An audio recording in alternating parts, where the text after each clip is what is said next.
থেকে এই বাজারে থেকে পালিয়ে থেকে মানুষের সাহায্য নিয়ে সহযোগিতা নিয়ে হাসিনার বিরুদ্ধে আন্দোলন করেছে।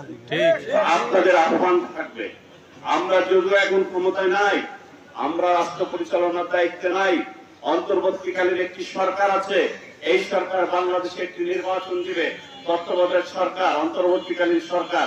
যদিও আমরা ক্ষমতা নাই, তবুও আমাদের কিছু কিছু মানুষ মনে হচ্ছে আমরা ক্ষমতায় আছি, মানুষের সাথে চোখ রাঙিয়ে কথা বলে। এইগুলো আমি আমার নেতা কর্মীদের আহ্বান জানাবো, কেউ যেন এই পথে পা বাড়াবেন না। আমি শুনতে পেরেছি গতকাল কেউ তারেক রহমান, জিয়াউর রহমান, খালেদা জিয়ার ছবি ছেড়েছেন। আমি আপনাদের বলতে চাই, যারা আমাদের নেতাকে বুকের থেকে ধারণ করতে পারেন না, আমাদের নেত্রীর জায়গা বুকে স্থান দিতে না পারেন, যারা আমাদের নেতার জায়গা বুকে ধারণ করতে না পারেন, তারা বিএনপির কেউ হতে পারে।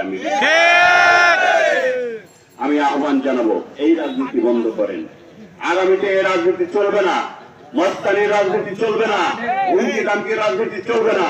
সাধারণ মানুষের সাথে আপনারা মিশে যান।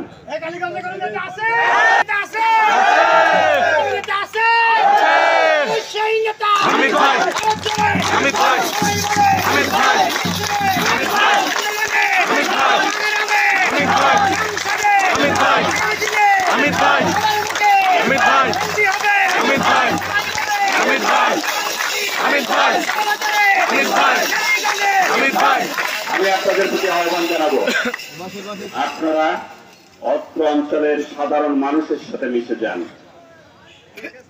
আগামী জাতীয় সংসদ নির্বাচন আসছে, সেই নির্বাচনে আমাদের নেত্রী, দেশ নেত্রী বেগম খালেদা জিয়া, আমাদের নেতা বিএনপির ভারপ্রাপ্ত চেয়ারম্যান জননেতা জনাব তারেক রহমানের নেতৃত্বে বাংলাদেশের মানুষ সাথে বিএনপির প্রতি ধানের শীষে ভোট দিয়ে আগামী দিন রাষ্ট্র পরিচালনার দায়িত্ব আমাদের দেয়।